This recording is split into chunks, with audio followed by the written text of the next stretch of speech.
Hello everyone, welcome to AKS IAS. This is Santosh Koka. మనం conquer ప్రిలిమ్స్లో భాగంగా ప్రీవియస్ క్లాస్లో బ్యాంకింగ్ సిస్టమ్ గురించి డీటెయిల్గా మనం డిస్కస్ చేసుకున్నాం. సో అయితే ఈరోజు most expected MCQs regarding banking system in ఇండియాకి సంబంధించి మనం చూద్దాం. రైట్, క్విక్ రివిజన్ ఎకానమీలో భాగంగా. Right, first important question, consider the following statements regarding non banking financial companies in India. భారతదేశంలో బ్యాంకేతర ఆర్థిక సంస్థల గురించి క్రింది ప్రకటనలు పరిగణించండి అని ఇచ్చారు. ఇక్కడ స్టేట్మెంట్స్ వైజ్ చూసుకుంటే NBFCs can issue checks and provide payment settlement services. Deposits in NBFCs are insured by the Deposit Insurance and Credit Guarantee Corporation. So two statements ఇచ్చారు. మనం నిన్న డిస్కస్ చేసిన two different types or components of banking సిస్టంలో banks and non banking financial కంపెనీస్గా చెప్పుకున్నాం. So ఎన్బిఎఫ్సిలు చెక్కులు జారీ చేయగలవు మరియు చెల్లింపు పరిష్కార సేవలను అందించగలవని ఇచ్చారు. ఇక్కడ ఇది రాంగ్ ఆప్షన్. ఎందుకంటే ఎన్బిఎఫ్సిస్ అంటే బ్యాంక్స్ లాగా ఎన్బిఎఫ్సిస్ అనేవి ఫినాన్షియల్ ఇన్స్టిట్యూషన్సే కానీ చెక్స్ అనేవి ఇష్యూ చేయవు. అదేవిధంగా పేమెంట్ సెటిల్మెంట్ సర్వీసెస్ అనేవి కూడా ప్రొవైడ్ చేయవు. రైట్, అది ఇక్కడ గమనించాలి. నెక్స్ట్ మనకి ఎన్బిఎఫ్సిస్లలో డిపాజిట్లకు డిపాజిట్ ఇన్సూరెన్స్ మరియు క్రెడిట్ గ్యారంటీ కార్పొరేషన్ ద్వారా బీమా చేయబడతాయి అని ఇచ్చారు. ఇది కూడా రాంగ్ స్టేట్మెంట్. ఎందుకంటే మనం చెప్పుకున్న ఈ డిపాజిట్స్ అనేవి ఎన్బిఎఫ్సిస్లో బ్యాంక్స్ లాగా అంత పబ్లిక్కి సెక్యూర్ కాదు, అన్సెక్యూర్డ్గా మనం ఇక్కడ చెప్తాం. ఎందుకంటే ఇలాంటి డిపార్ట్మెంట్ ద్వారా మనం బీమా చేయబడే సందర్భాలు అయితే ఎన్బిఎఫ్సిస్కి ఉండవు. Right, so total correct options అడిగారు కాబట్టి neither 1 nor 2. Right, next important question, consider the following statements about the reserve bank of India. Bharatiya reserve bank నుంచి క్రింది ప్రకటనలు పరిగణించండి అని ఇచ్చారు. RBI is responsible for implementing the monetary policy of India. RBI is directly controlled by the minister of finance. Right, two statements అయితే ఇచ్చారు. RBI భారతదేశపు ద్రవ్య విధానాన్ని అమలు చేసే బాధ్యత వహిస్తుంది అని ఇచ్చారు. రైట్, సో ఇది కరెక్ట్గా చెప్పుకోవచ్చు. ఎందుకంటే ఆర్బీఐ అనేది మానిటరీ పాలసీ సంబంధించి ఇంప్లిమెంట్ చేస్తుంది. ఇన్ఫ్లేషన్ కంట్రోల్ చేయడం కావచ్చు, మనీ సప్లైకి సంబంధించి కావచ్చు, క్రెడిట్కి సంబంధించి కావచ్చు, ఇవన్నీ కంట్రోల్ చేయడానికి మానిటరీ పాలసీ అనేది ఇంప్లిమెంట్ చేస్తుంది. రైట్, ఇది కరెక్ట్ ఆప్షనే. నెక్స్ట్ మనకి ఆర్బీఐ నేరుగా ఆర్థిక మంత్రిత్వ శాఖచే నియంత్రించబడుతుంది అని ఇచ్చారు. ఇది రాంగ్ స్టేట్మెంట్. ఎందుకంటే ఆర్బీఐ అనేది ఒక అటానమస్ బాడీగా మనం స్వతంత్రత బాడీగా మనం తీసుకుంటాం. రైట్, అయితే ఇది మినిస్ట్రీ ఆఫ్ ఫైనాన్స్ సంబంధించి అండర్ సూపర్విజన్లో వర్క్ చేస్తుంది కానీ డైరెక్ట్గా మనకి కంట్రోల్ అయితే చేయబడదు. Right, so only 1 is the correct statement ఇక్కడ. నెక్స్ట్ మనకి with reference to cooperative banks in India consider the following statements. భారతదేశంలో సహకార బ్యాంకులతో సంబంధం కలిగిన క్రింది ప్రకటనలు పరిగణించండి అని ఇచ్చారు. They provide short term loans especially to the agricultural sector. They are regulated by both RBI and NABARD. Cooperative banks follow a 2-tier structure in India. 3 statements అయితే ఇచ్చారు regarding cooperative banks in India. మనం different టైప్స్లో భాగంగా commercial banks గురించి, cooperative banks గురించి, ఇంకా specialised banks గురించి ఇలా చాలా రకాలు చెప్పుకున్నాం. సో అందులో కోఆపరేటివ్ బ్యాంక్స్ సంబంధించి ఈ స్టేట్మెంట్స్ ఒకసారి చూస్తే వీరు ముఖ్యంగా అంటే ఇవి ముఖ్యంగా వ్యవసాయ రంగానికి స్వల్పకాలిక రుణాలను అందిస్తాయి అని ఇచ్చారు. సో ఇక్కడ మనకి ప్రైమరీగా ఇవి షార్ట్ టర్మ్ లోన్స్ అనేవి అగ్రికల్చర్ సెక్టర్ రిలేటెడ్గా ప్రొవైడ్ చేస్తాయి ఈ కోఆపరేటివ్ బ్యాంక్స్ అనేవి. సో ఇది correct option.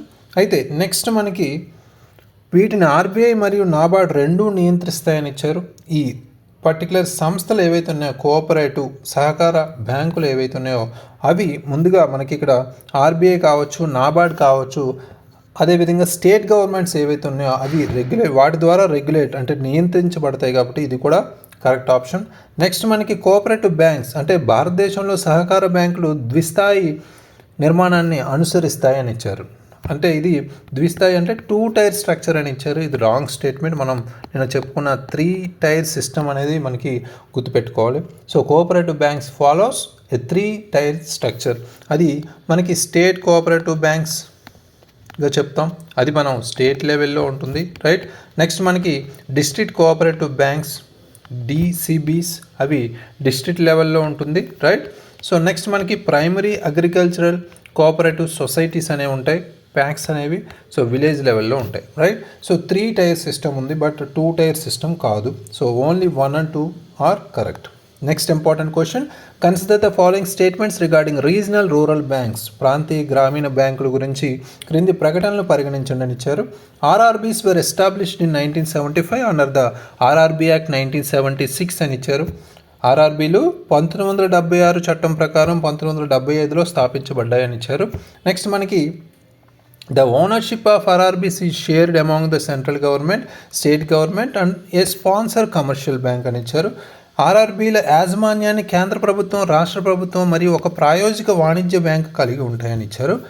RRB can open branches in any part of India అని కూడా ఇచ్చారు. భారతదేశంలో ఏ ప్రాంతంలోనైనా బ్రాంచులు ప్రారంభించవచ్చు అని ఒక స్టేట్మెంట్ అయితే ఇచ్చారు. Right.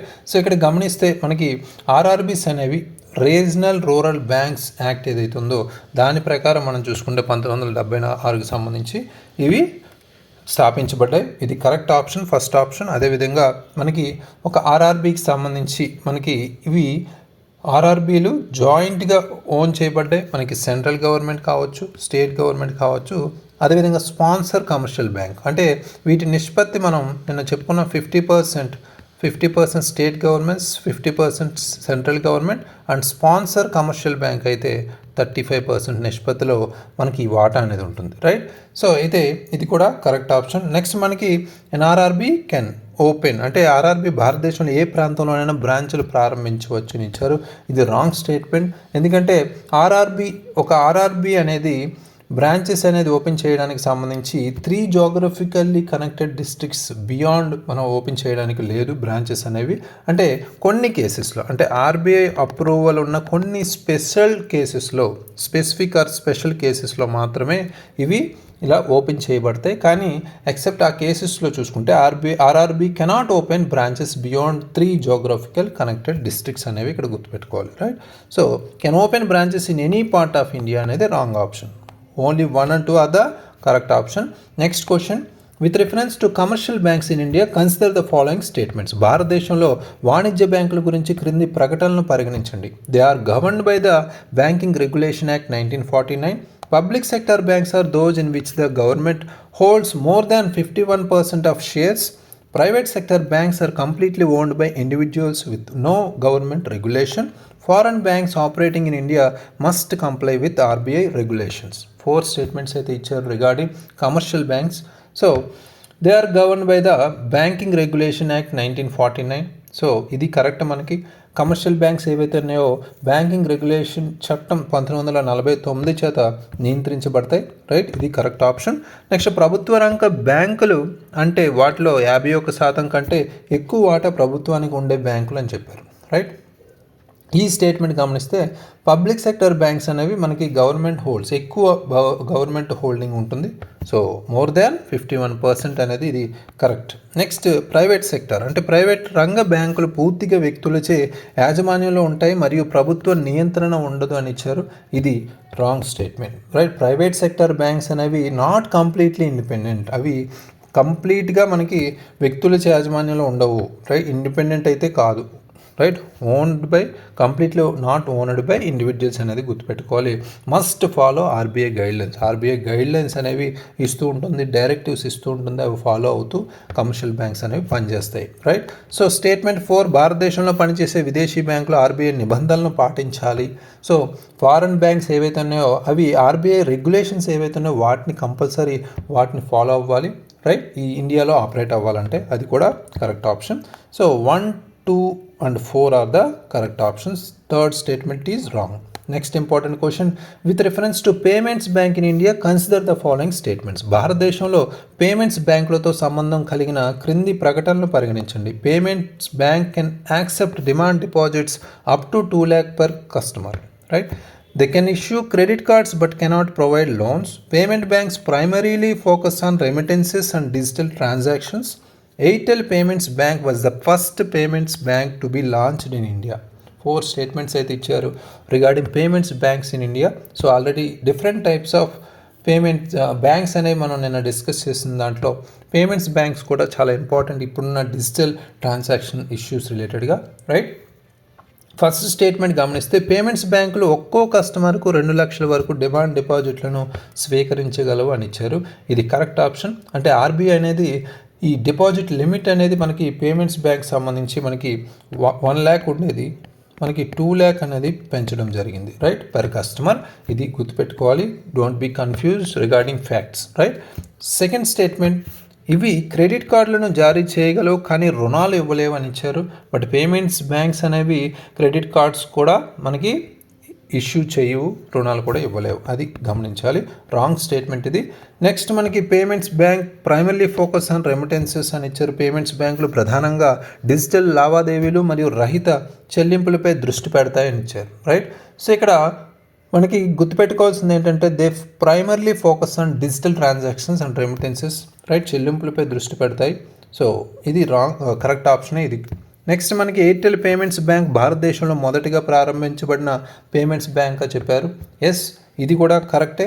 So Airtel payments bank అనేది first to launch operations in India. అది 2017లో ఫస్ట్ ఇది లాంచ్ చేయడం జరిగింది, వెరీ ఇంపార్టెంట్. సో ఇక్కడ రాంగ్ స్టేట్మెంట్ సెకండ్ కాబట్టి 1, 3, 4 are the correct option. Next important question, which of the following banks is not a commercial bank? ఈ క్రింది బ్యాంకుల్లో వాణిజ్య బ్యాంక్ కానిది ఏది అని ఇచ్చారు.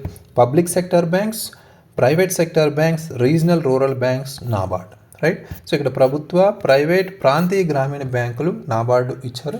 సో ఇక్కడ అంటే ఇక్కడ బ్యాంకుల్లో ఇక్కడ ఇచ్చిన బ్యాంకులో వాణిజ్య బ్యాంకు కానిది అంటే కమర్షియల్ కానిది ఏంది అనేది ఇచ్చారు. Easy question, very easy question. అయితే ఇక్కడ మనకి ఈ టైప్స్ అనేవి మనకి చూసుకున్నాం. Public sector banks, private sector banks, regional rural banks అనేవి types of cooperative or commercial bank types అనేవి నేను చెప్పుకున్నాం, రైట్. క్లియర్గా మన కాన్సెప్చువల్ నాలెడ్జ్ ఉంటే ఈజీగా ఎలిమినేట్ చేసేయచ్చు, ఆన్సర్ కూడా కరెక్ట్ చేయొచ్చు. అయితే నాబార్డ్ అనేది national bank for agriculture and rural development అనేది ఒక డెవలప్మెంట్ బ్యాంక్ కానీ కమర్షియల్ బ్యాంక్ అయితే కాదు, రైట్. ఇది రీఫైనాన్స్ సపోర్ట్ అయితే రూరల్ ఫినాన్షియల్ ఇన్స్టిట్యూషన్స్కి ఇస్తుంది, కానీ ఇలాంటి డిపాజిట్స్ యాక్సెప్ట్ చేసే బ్యాంకింగ్ ఫంక్షన్స్ అంటే నార్మల్ బ్యాంకింగ్ ఫంక్షన్స్ లాంటి వాటిలో ఎంగేజ్ అవ్వదు నాబార్డ్, రైట్. సో కరెక్ట్ అనేది నాట్ ఏ కమర్షియల్ బ్యాంక్ అనేది NABARD, right. Next important question, which of the following is a specialized bank in India? భారతదేశంలో క్రింది వాటిలో ఏది ఒక ప్రత్యేక బ్యాంకు అని ఇచ్చారు. అంటే స్పెషలైజ్డ్ బ్యాంక్స్ కేటగిరీలో నేను డిఫరెంట్ టైప్స్ చెప్పుకున్నాం. So HDFC bank, ICICI bank, SIDBI bank, axis bank, right. So ఇక్కడ స్పెషలైజ్డ్ అండ్ స్పెసిఫిక్ అనే స్మాల్ ఫైనాన్స్ బ్యాంక్స్ కూడా చెప్పుకున్నాం. స్పెషలైజ్డ్ బ్యాంక్స్కి స్మాల్ ఫైనాన్స్ బ్యాంక్స్కి కన్ఫ్యూజ్ అవ్వద్దు. ఇక్కడ స్పెషలైజ్డ్ అంటే ఇక్కడ స్పెసిఫిక్గా ఫినాన్షియల్ అసిస్టెన్స్ అనేది కొన్ని స్మాల్ స్కేల్ ఇండస్ట్రీస్కి, అదేవిధంగా ఎంఎస్ఎంఈస్కి మనకి లోన్ ఆర్ ఫినాన్షియల్ అసిస్టెన్స్ అనేది ప్రొవైడ్ చేసే స్పెషలైజ్డ్ బ్యాంక్గా మనకి సిడ్బీ అనేది ఉంది, small industries development bank of India, right. So very important. Next important question, the main objective of small finance banks is to? Small finance బ్యాంకుల ప్రధాన లక్ష్యం ఏమిటి అని ఇచ్చారు. cater to large corporations, provide concessional loans to government employees, serve the unorganized sector, small businesses and farmers, manage foreign exchange transactions, right. 4 statements అయితే ఇచ్చారు. ఇక్కడ పెద్ద సంస్థలకు సేవలు అందించడం అనేది ఒకటి ఇచ్చారు. అంటే ద మెయిన్ ఆబ్జెక్టివ్, ఇక్కడ క్వశ్చన్ అనేది మనం కీవర్డ్స్ అనేవి గమనించాలి. ప్రధాన లక్ష్యం ఏంటి అని ఇచ్చారు. క్యాటర్ టు లాస్ అంటే పెద్ద సంస్థలకు సేవలు అందించడం అని ఇచ్చారు. ఇది wrong statement. Next, provide concessional loans to government employees, ప్రభుత్వ ఉద్యోగులకు తక్కువ వడ్డీ రుణాలు అందించడం అనేది స్పెసిఫిక్గా స్మాల్ ఫైనాన్స్ బ్యాంక్స్ యొక్క ప్రధాన లక్ష్యం అయితే కాదు, రైట్. సో ఇది అసంఘటిత రంగం, చిన్న వ్యాపారులు, రైతులకు సేవలు అందించడం అనేది కరెక్ట్ ఆన్సర్. ఎందుకంటే ఎస్ఎఫ్బీస్ అంటే small finance banks focus on financial inclusion అంటే ఆర్థిక సమ్మిళిత్వం మీద ఫోకస్ చేస్తూ బ్యాంకింగ్ సర్వీసెస్ అనేవి మైక్రో ఇండస్ట్రీస్ కావచ్చు, అదేవిధంగా మనకి స్మాల్ ఫార్మర్స్ కావచ్చు, రైట్. సో అంటే చిన్న రైతులకు సంబంధించి, అదేవిధంగా అన్ఆర్గనైజ్డ్ సెక్టర్ సంబంధించి ఫోకస్ చేస్తూ వాళ్ళు బ్యాంకింగ్ సర్వీసెస్ అనేవి ప్రొవైడ్ చేయడానికి ఇవి ఉన్నాయి, రైట్. ప్రధాన లక్ష్యం, అది కరెక్ట్ ఆన్సర్. అదేవిధంగా విదేశీ మారకం లావాదేవీలు నిర్వహించడం అనేది కూడా wrong statement, right. So next important question, which of the following is not an objective of EXIM bank? ఈ క్రింది వాటిలో ఎగుమతి దిగుమతి బ్యాంక్ యొక్క లక్ష్యం కానిది ఏది అని ఇచ్చారు. Financing export and import transactions, supporting rural infrastructure development, providing loans to Indian companies for overseas investment, offering risk mitigation services for exports, right 4 statements అయితే ఇచ్చారు. ఎగుమతి మరియు దిగుమతి లావాదేవీలకు నిధులు అందించడం, గ్రామీణ మౌలిక వసతుల అభివృద్ధికి మద్దతు ఇవ్వడం, భారతీయ సంస్థలకు విదేశీ పెట్టుబడుల కోసం రుణాలు అందించడం, ఎగుమతులకు సంబంధించి రిస్క్ నిర్వహణ సేవలను అందించడం అని ఇచ్చారు. రైట్ ఇక్కడ ఎగ్జిమ్ బ్యాంక్ గురించి కూడా మనం నిన్న చెప్పుకున్నాం. ఫర్ ఎగ్జాంపుల్ ఇక్కడ మనం నాబార్డ్ తీసుకుంటే, నాబార్డ్ అనేది రూరల్ ఇన్ఫ్రాస్ట్రక్చర్ డెవలప్మెంట్కి సంబంధించింది కానీ వేరే ఇతర కాదు. రైట్ ఇక్కడ రూరల్ ఇన్ఫ్రాస్ట్రక్చర్ డెవలప్మెంట్ సపోర్ట్ చేస్తుంది అని ఇచ్చారు ఎగ్జిమ్ బ్యాంక్. ఇది రాంగ్ ఆప్షన్ ఇక్కడ. సో ఇక్కడ financing export and import transactions అంటే ఎగ్జిమ్ బ్యాంక్ అనేది ఎక్కువగా ఫారెన్ ట్రేడ్ ఫైనాన్సింగ్కి సంబంధించి ప్రైమరీగా డీల్ చేస్తుంది కాబట్టి ఇది కరెక్ట్ ఆన్సర్. అదేవిధంగా ఇండియన్ కంపెనీస్ ఏవైతే ఉన్నాయో ఫారెన్లో ఓవర్సీస్ ఇన్వెస్ట్మెంట్కి సంబంధించి లోన్స్ అయితే ప్రొవైడ్ చేస్తుంది, అది కూడా కరెక్ట్. అదేవిధంగా మనకి ఎగుమతులకు సంబంధించి రిస్క్ నిర్వహణ సేవలను కూడా అందించడం వీటి యొక్క ప్రధాన లక్ష్యం. సో ఇది కూడా కరెక్ట్ ఆప్షన్. అయితే దీనికి సంబంధం లేనిది ఏంటి, రూరల్ ఇన్ఫ్రాస్ట్రక్చర్ డెవలప్మెంట్ అయితే అది నాబార్డ్కి ఉద్దేశించి కానీ ఎగ్జిమ్ బ్యాంక్ అయితే కాదు. ఇక్కడ నాట్ అన్ ఆబ్జెక్టివ్ అన్నారు కాబట్టి B is the correct answer. Right. So next and last important question regarding our banking system in India. Consider the following statements about digital banking units. Digital banking యూనిట్ల గురించి క్రింది ప్రకటనలు పరిశీలించండి అని ఇచ్చారు. They aim to provide banking services digitally without the need for physical branches. They are managed by fintech companies independent of commercial banks అని ఇచ్చారు. So 2 statements మనం ఫోకస్ చేస్తే ఇవి భౌతిక శాఖల అవసరం లేకుండా డిజిటల్ బ్యాంకింగ్ సేవలను అందించడానికి లక్ష్యంగా పెట్టుకున్నాయని ఇచ్చారు. First option. సో ఇది అబ్సల్యూట్లీ కరెక్ట్. ఎందుకంటే డిబియూస్ అనేవి setup by the scheduled commercial banks మనకి భౌతిక శాఖల అవసరం లేకుండా డిజిటల్ బ్యాంకు సేవలను అందించడానికి లక్ష్యంగా పెట్టుకున్నాం కాబట్టి డిజిటల్గా ఇప్పుడున్న టెక్నాలజీ రిలేటెడ్గా. రైట్. సో పేటిఎం లాంటివి ఇక్కడ ఎగ్జాంపుల్గా మనం చెప్పుకోవచ్చు. నెక్స్ట్ మనకి they are managed by fintech companies independent of commercial banks అని ఇచ్చారు. డిబియూస్ అంటే ఇక్కడ డిజిటల్ బ్యాంకింగ్ యూనిట్స్ అనేవి మనకి స్కెడ్యూల్డ్ కమర్షియల్ బ్యాంక్స్ సెటప్ చేశాయి. రైట్. కానీ ఇండిపెండెంట్ ఫిన్టెక్ కంపెనీస్ ద్వారా అయితే కాదు. రైట్. ఇవి గమనించాలి. ఇది wrong statement, second statement. So correct అనేది only 1 is the correct option. Right.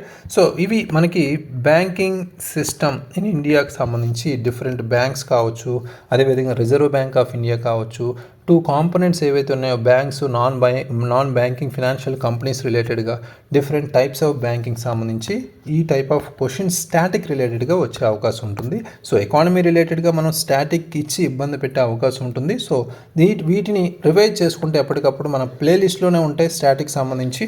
Right. Concept చూడడం, దానికి సంబంధించిన ప్రాక్టీస్ MCQs చూడడం, 2 కవర్ అవుతాయి. ఏ ఎగ్జామినేషన్కైనా ఇవి ఉపయోగపడేలా ఉంటాయి. Please revise it. Thank you very much. All the very best.